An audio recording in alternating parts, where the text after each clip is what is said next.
Cenderungan dia itu untuk mendengar-dengar kajian-kajian tentang diri, tentang alam itu sangat menarik bagi dia itu. Walaupun secara tidak sadar atau secara sadar dia seolah-olah dia nggak peduli, tapi batinnya terus itu meronta untuk bisa ke arah sana. Cuma jalan mungkin yang belum ketemu, dengan siapa dia harus berbicara, itulah yang jadi penghalang bagi dia. Itu menurut pandangan sekilas. Secara tarikan batin nanti dia akan diperjalankan ke arah yang sesuai dengan nitis tersebut. Tapi untuk orang tersebut yang dikategorikan tadi belum tersadar, mungkin secara alamnya dia itu akan terarah sendiri mungkin ayah. Ya, bisa bertemu dengan yang sesuai apa gimana? Mungkin awal-awal mungkin lewat mimpi lah dia diperingatkan, walaupun dia menganggap itu hanya bunga tidur. Mungkin karena sering itu timbullah rasa penasaran.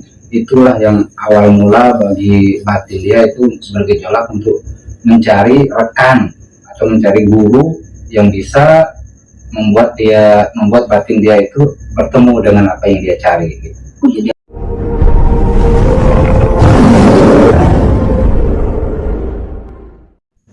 Assalamualaikum warahmatullahi wabarakatuh. Waalaikumsalam warahmatullahi wabarakatuh. Salam sejahtera, bertemu lagi dengan kami sahabat silaturahmi. Mudah-mudahan kita pendengar dan yang melihat selalu diberi kesehatan oleh Allah Subhanahu wa Ta'ala. Amin. Ya, kembali lagi dengan kami sahabat silaturahmi dengan A Rijal, dengan Mas Yanto, dengan A Deden. Baik, untuk tema malam ini kita akan membahas ciri-ciri orang yang mempunyai bakat spiritual, bakat batin yang kuat. Jadi dari obrolan kemarin untuk A Rijal, jadi ilmu itu kan ada yang mitis. Kalau untuk versi Aden ya ada ilmu itu ilmu kasab, ilmu nasab ya. Jadi masih pembahasan tentang ilmu nasab, ilmu seperti apabila seseorang sudah dikehendaki oleh Allah Subhanahu wa Ta'ala akan mempunyai bakat spiritual, dengan mungkin sambungan daripada orang tuanya yang menghendaki bahwa cucunya lah yang akan dititisi oleh orang tua tersebut. Mungkin banyak yang belum sadar bahwa dia itu sudah dikehendaki oleh orang tuanya atau sudah dikehendaki oleh Allah supaya orang tersebut menjadi seorang spiritual atau batin yang tinggi lah. Mungkin untuk orang-orang yang belum tersadar ada ciri-cirinya apa enggak itu? Dalam ciri-cirinya ya bisa mungkin dia itu dari mimpi atau gimana gitu. Menurut versi gimana ciri-ciri orang yang mempunyai bakat spiritual atau batin? Enggak? Ya, sebelumnya saya mohon maaf, mungkin pembahasan ini sedikit ke dalam atau dalam hal jati diri lah buat saya. Iya. Tapi dalam umum, bukan untuk khusus. Ya, begini, menurut pendapat saya, orang-orang yang mempunyai bakat spiritual yang datang dari istilah cakolot pahala manitis, itu kecenderungan dia itu untuk mendengar-dengar kajian-kajian tentang diri, tentang alam itu sangat menarik bagi dia itu. Walaupun secara tidak sadar atau secara sadar dia seolah-olah dia nggak peduli, tapi batinnya terus itu meronta untuk bisa ke arah sana. Cuma jalan mungkin yang belum ketemu, dengan siapa dia harus berbicara, itulah yang jadi penghalang bagi dia. Itu menurut pandangan sekilas gitu, Pak. Jadi jiwanya itu ketika ada orang atau melihat sesuatu menceritakan tentang spiritual, dia itu menggebu-gebu hatinya. Salah satu cirinya mungkin ayah. Itu sangat-sangat menarik bagi batin dia gitu kan. walaupun lingkungan dia itu tidak gimana ya, istilahnya tidak mengkondisikan untuk dia itu, tapi secara apa namanya, secara tarikan batin nanti dia akan diperjalankan ke arah yang sesuai dengan nitis tersebut. Tapi untuk orang tersebut yang dikategorikan tadi belum tersadar, mungkin secara alamnya dia itu akan terarah sendiri mungkin ayah. Ya, Bisa bertemu dengan yang sesuai apa gimana? Mungkin awal-awal mungkin lewat mimpi lah dia diperingatkan, walaupun dia menganggap itu hanya bunga tidur. Mungkin karena sering itu timbullah rasa penasaran. Itulah yang awal mula bagi batin dia itu sebagai gejolak untuk mencari rekan atau mencari guru yang bisa membuat batin dia itu bertemu dengan apa yang dia cari gitu. Jadi ada keinginan dalam hatinya, keinginan menggali hal tersebut. Ya. Mungkin untuk Adeden. Ya, siap Ustaz. Tapi saya menanyakan dengan versi pengalaman Adeden. Mungkin kan kemarin Adeden tidak ada keinginan memasuki dunia spiritual. Iya, benar. Tapi kan secara tarikannya masuk ke ranah spiritual. Mungkin dalam hati Adeden itu apakah ada penggebuan atau keinginan menggali tentang tersebut atau melihat sesuatu yang sifatnya spiritual, tertarik apa gimana perjalanan Adeden? Kalau perjalanan saya Pak Ustadz untuk memahami itu ada salah satu kenyamanan dalam diri. Kenyamanan? Iya, jadi salah satu contoh ketika saya ngobrol dengan orang yang memahami hal-hal seperti itu ya, walaupun kita tidak ada itikat buat belajar, cuma benar tadi di batin itu perasaan kok seperti nyaman gitu, seperti kosakata tersebut seperti terarah gitu. Nah, walaupun kita tidak tahu tapi ada bagian atau tidak, cuma secara pengalaman itu merasakan sedikit ada kenyamanan dan ada dorongan, sehingga dalam diri itu tertekan dorongan ternyata mengarahkan ke penasaran. Awalnya saya itu penasaran. ingin menggali gitu. Apalagi pada saat itu memang saya kan bukan orang yang memahami tentang spiritual ya, cuma terkadang di setiap malam kalau lagi tidak sibuk saya selalu ngobrol dengan Warijal, selalu kita komunikasi sharing lah. Cuma ketika beliau menyarankan hal-hal yang memang itu dianggap saya ini seperti apa sih pelajarannya kok seperti ini, cuma saya ada jiwa tertarik itu dari omongan-omongan beliau, seperti contoh jarah tuh. Nah, sedangkan kan saya ini bukan orang yang sering jarah, tapi ketika beliau mengarahkan ke situ ada jiwa apa ya, seperti dorongan yang memang penasaran gitu bagi saya. Coba saya jalanin aja udah ya, seperti itu Pak Ustaz. Menurut Dede ini apa sih Dede seperti itu? Tapi untuk Adeden sendiri kan dulu mungkin belum tersadar apa sih yang saya rasakan, kok seketika berbicara tentang spiritual, kok hati ini menggebu, ingin sekali menggali. Itu proses alamnya ditemukan seperti bertemu dengan guru atau rekan-rekan atau teman-teman yang mungkin satu pemahaman. Itu direncanakan apa tidak itu? Bisa saya ingin mencari guru, mencari-cari, atau ingin punya teman yang sepemahaman dengan saya, apakah mencari-cari, apakah dengan sendirinya? Kalau saya kebanyakan dengan sendirinya Pak Ustaz.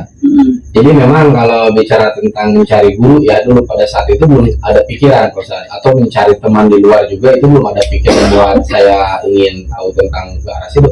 Cuma saya banyaknya memang saya bilang tadi, saya balikan ke sosok Warijal ini. Awalnya saya dengan beliau tukar-tukar pengalaman, tukar-tukar ya wawasan dan sebagainya. Nah, tiba-tiba dengan hubungan alam, arti hubungan alam dengan sendiri pure gitu, saya dipertemukan dengan si A, si B, si C gitu kan, teman-teman yang memang arahnya seperti itu juga gitu, satu arahan dengan saya. Maksudnya satu pemahaman? Iya, di satu pemahaman gitu. Terus seperti mencari guru pun pada saat itu memang saya tidak ada itikat buat belajar nih nyari guru buat saya lebih paham, tidak, itu dengan pure saja kok Ustaz, dengan sendirinya gitu, dengan sendirinya. Tapi untuk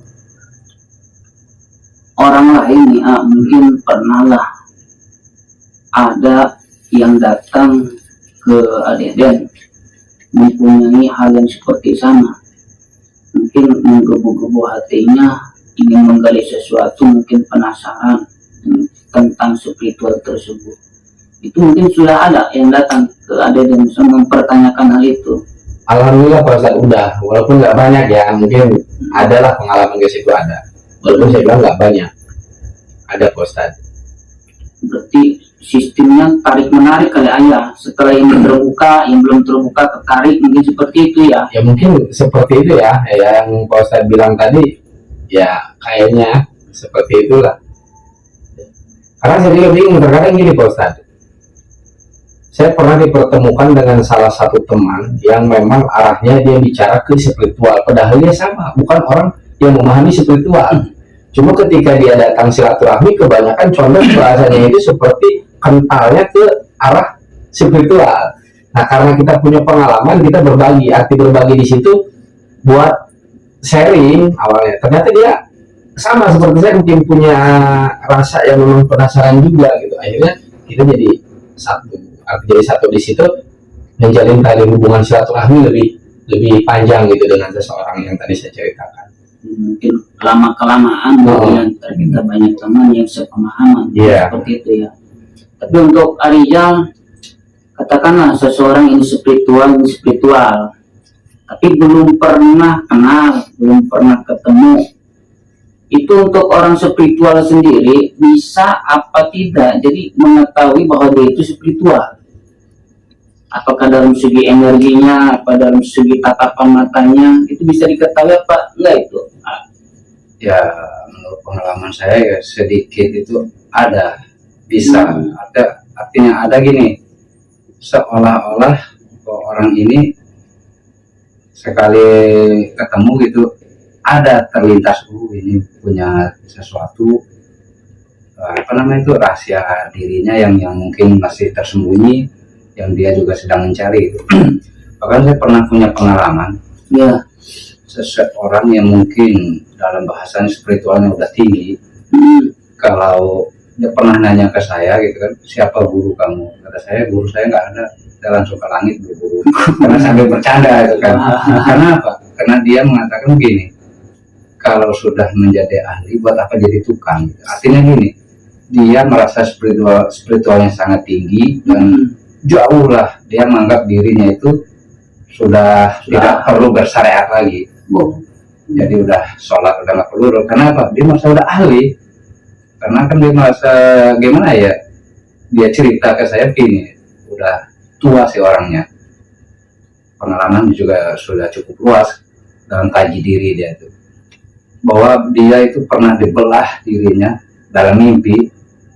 Dalam arti saya juga nggak masuk akal ini diganti, bingung saya apakah dia ganti ngambil dari kuburan atau nggak tahu saya itu. Apa ini ganti organnya diganti karena dia sakit lama, jadi itu diganti. Makanya dia mengatakan bahwa kalau udah jadi ahli buat apa jadi tukang? Ya saya menjawab hanya begini, satu orang yang mengikuti Anda seperti itu, Anda lah yang menanggung dosa orang tersebut. Jadi dia tersadar di situ, ya akhirnya dia mungkin pernah kesini lagi, saya nggak ladeni itu karena saya pusing terlalu dalam kajiannya. Yang itu juga saya nggak bisa kajian terlalu dalam karena kan saya juga nggak belajar. Ya mungkin itu juga kan untuk orang spiritual kan, ya mungkin jadi efek negatifnya mungkin ya, apabila kita kurang lebih paham membacanya, ya mungkin bisa kasaledot, mungkin seperti itu ya, seperti yang dikatakan Arijal tadi. Kalau kita sudah jadi ahli, ngapain kita jadi tukang? Kalau kita sudah ahli, misalkan kalau saya sudah kenal Allah, ngapain saya sholat? Mungkin seperti itu ya. Itulah intinya mah. Tergelincir itu ya. Itu akidahnya. Berarti ya rentan orang spiritual itu tidak harus sendiri, harus banyak-banyak pengalaman ngobrol ya. Seperti itu ya.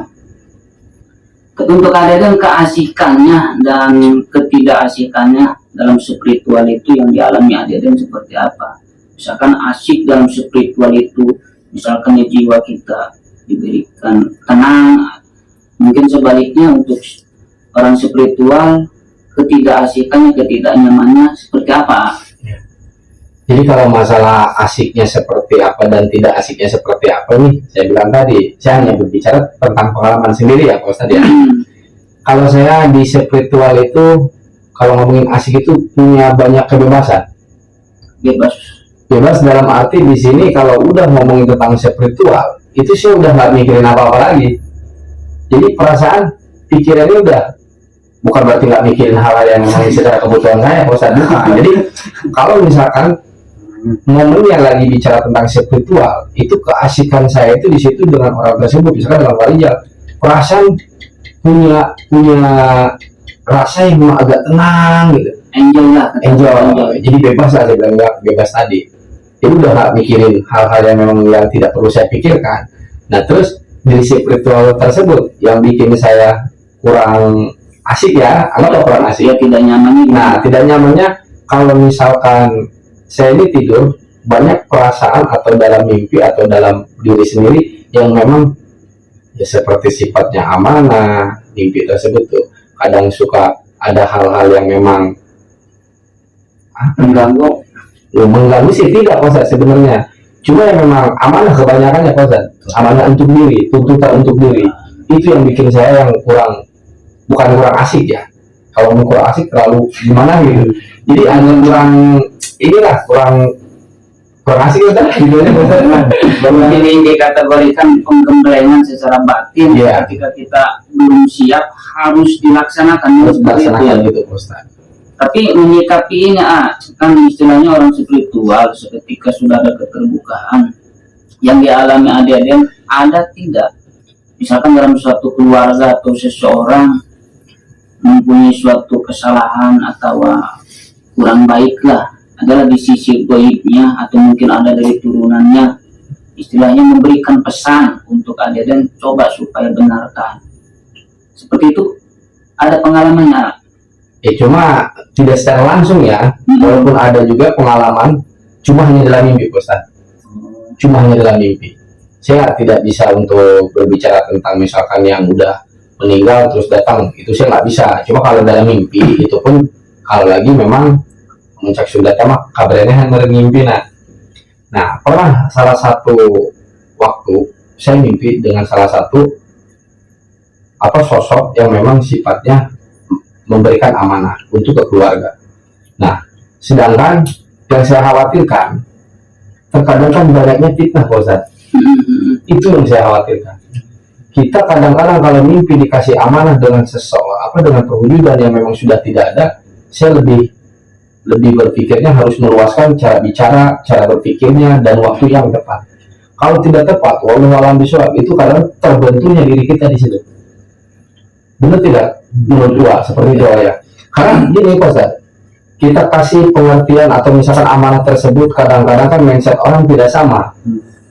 Atau pemahaman juga bisa nggak sama Pak Ustaz. Dianggap mengada-ngada. Nah, yang dikhawatirkan apalagi yang keluarganya tidak bisa menerima seolah-olah kamu nih menjelek-jelekin yang udah nggak ada, misalkan gitu, kamu nih ngada-ngada aja ceritanya, mimpi segala macam. Nah jadi terkadang ketika memang amanah itu harus nyampe ke keluarga, saya kadang-kadang melihat tentang keluarga ini, kalau memang amanah harus disampaikan, saya diberikan satu amanah, saya pengen salah satu keluarga tersebut didorong diarahkan ke saya dengan cara apa aja, entah dengan cara ibarat alamnya sendiri gitu kan yang mendorong, dengan cara mungkin wallahu alam yang tadi sosok itu dimimpikan lagi ke keluarga terus udah datang ke saya pengen gitu tuh.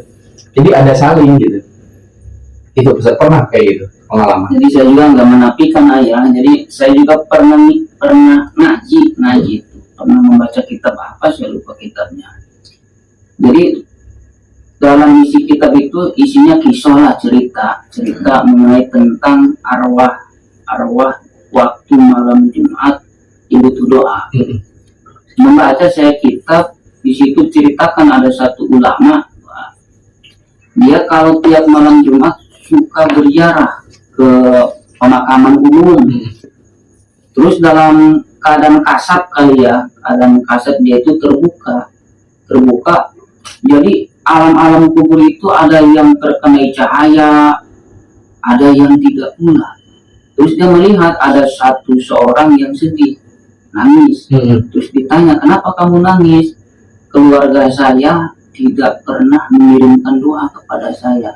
Terus dia berpesan kepada kiai itu, coba tolong sampaikan ke keluarga saya supaya memberikan sodako untuk saya, untuk supaya keluarga saya percaya. Kata si arwah itu, ya, tolong bilang bahwa saya punya harta atau punya uang disimpan di suatu tempat. Terus esok paginya dia langsung datang ke keluarga tersebut. Ya, awalnya tidak percaya, masa sih orang yang sudah mati bisa memberikan pesan.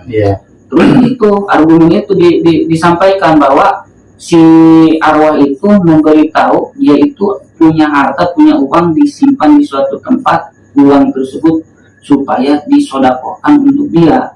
Terus akhirnya dibilanglah sama keluarganya, akhirnya benar di tempat itu ada uang. Terus uang itu disodakokan. Seketika malam Jumat depannya dia jarang lagi. Seketika jarang lagi dia kasap lagi, terbuka lagi. Terus melihat si arwah itu yang tadinya tidak terkenai cahaya, faednya alam kuburna. Terus sedih, tetapi setelah amanah itu disampaikan terus dilaksanakan, berubah itu jadi alam kuburnya bercahaya. Oh, berarti itu Ustaz, misalkan nih saya nih ngomong tentang pengalaman saya. Berarti ketika saya pernah punya pengalaman seperti itu, cuma beda cerita tadi seperti yang saya ceritakan.